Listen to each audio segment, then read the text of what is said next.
those are the type of candidates for whom it's very easy for the admissions committee to move to the next round or even just outright accept. Hi guys, Dr. Dylan Cahill here, recent graduate of Harvard Medical School, and over the last few years I've edited hundreds of med school applications and applications to all different types of college and graduate programs, as well as done dozens of mock interviews. And I'm working with a candidate now. It reminded me of a few points that I think are really valuable to someone working on their application almost at any stage. The first question to ask yourself is, do I find this compelling? Let's say you've just finished writing your personal statement, or you've put together your why medicine answer for an interview. Do you actually find that your response convinces you why you are a good candidate and why you should be accepted in medical school? If all you've done is rehash your resume in 3 or 4 paragraphs, and now you're capping it off with, and so now I want to be a doctor, I'm not sure anyone finds that super compelling. You'll know when you read it. If you have doubts, if you think, is this good enough? The answer is, it's probably not yet. It's probably worth working on more.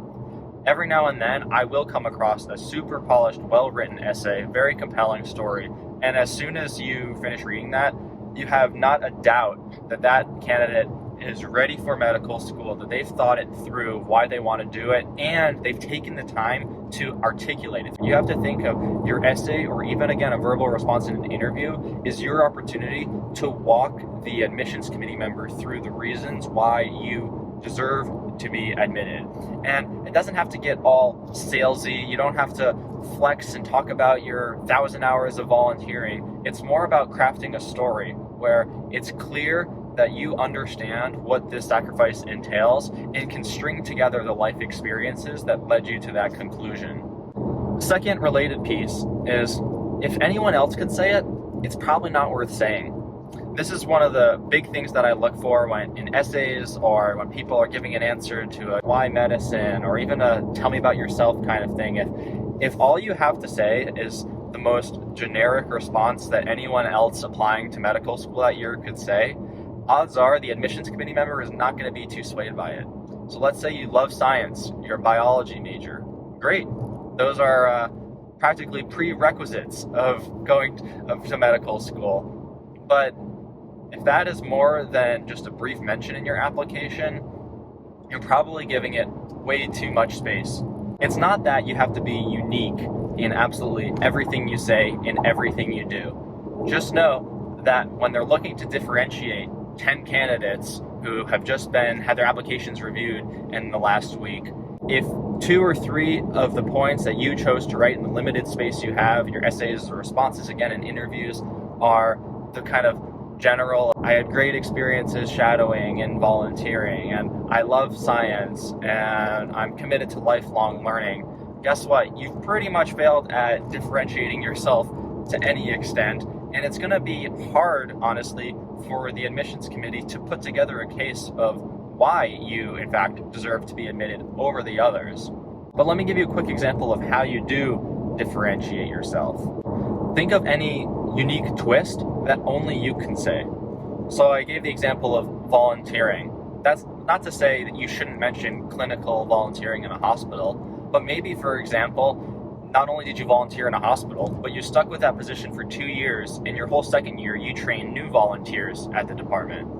That's something that now you've just taken something that 90% of pre-meds had and are probably going to differentiate yourself into like only the top 20% that have a longitudinal experience that also then had a leadership component.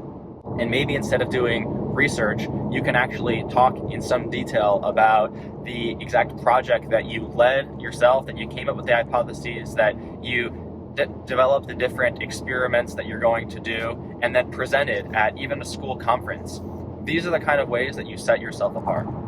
Here's another point that, unfortunately, I think some people need to hear. No one really cares that you come from a disadvantaged background. But what I mean by that is they care about what you did next. So, for example, I would be very careful to point at your hardships and nothing else.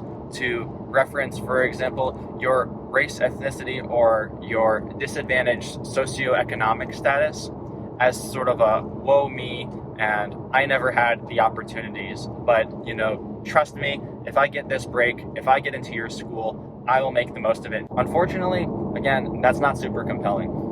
Instead, what admissions committees are looking for is that despite obstacles, you've overcome them. And so I wouldn't be thinking of my disadvantaged background, whatever that may be. Is unfortunate that I have that and someone else doesn't, because I would think of that as an opportunity to tell your story, to explain how despite the advantages that only I had and that most of the peers applying this year didn't have, I now have one extra story in my arsenal to explain, to show my resilience, to show that I can overcome barriers, obstacles, disadvantages, whatever that may be. So for example, perhaps you do come from an underrepresented in medicine background. No one in your family is in medicine. It's not really worth going into how you had limited opportunities, didn't have mentors. You should mention that in brief, but the majority of the story you then tell from there should be about how you did take initiative, how you reached out to your network, how you connected with people, perhaps found physicians who were of your same background, who took you under their wing, and that now you're doing research with that individual, because now you've taken that disadvantage and actually made it to an advantage and a strength of your application. So now, instead of your shadowing experience being just like anyone else's, yours is, here's the 3 other bridges I had to cross to get there,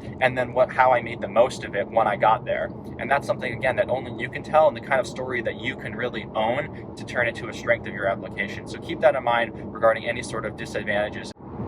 4th point is be careful who you're getting feedback from. Now, first off, it should go without saying that you should definitely be getting feedback on your application essays, on doing your interview prep, all stages of the application. You should be getting constructive feedback from others. But what that means is you do have to be careful of who you're asking for feedback from. Start with whoever is easy to access and is going to be willing to give you that feedback, because generally more feedback is better than less feedback. So I'm talking about like your family, your parents, siblings, close friends.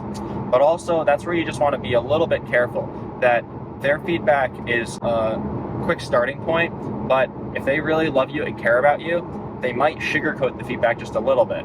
And also, if they're not directly in medicine, they might actually not have the best feedback to give anyway. So really, the highest yield feedback at the kind of second round of feedback that you're getting, if not third round, should be from people that are 1 or 2 steps removed from you. Maybe it's a professor and a mentor of yours. Maybe you can actually reach out to a professor or a physician that you've shadowed and ask them if they have any colleagues in their network who might be willing to look over an essay for you, to do a 15-minute mock interview for you. That'll also help in that it'll get you a little bit out of your comfort zone, working with someone that you're not as familiar with, not as comfortable with, and getting sort of unbiased feedback from. Definitely something that I did myself, and I feel like those were some of the most useful pieces of feedback too.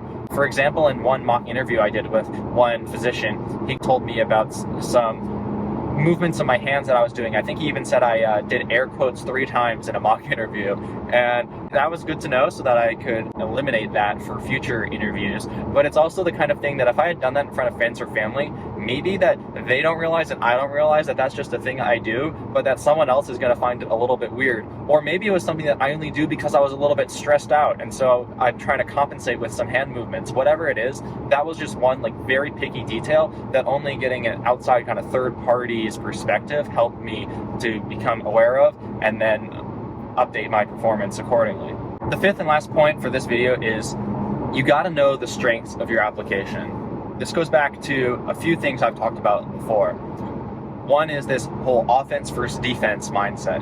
You want to be on offense and making sure that you're communicating the strengths of your application any opportunity you have. Don't just wait to be on defense and just passively respond to any questions thrown to you to the best of your ability, because odds are it's going to come across a little bit generic, or like you're doing just that you're just responding to the question and that you're not actually taking the opportunity to share something new, novel, that will really turn the needle on why you should be accepted into the medical school program. So if you're hearing this and thinking, geez, I don't really know what the unique strengths that are of my application are, you should probably stop right there. You don't have any business writing essays or getting ready for an interview if you can't succinctly communicate what are the top 3 reasons why you should be accepted to medical school. Or at least 3 things that you've done that most other people applying haven't also done and can't also say.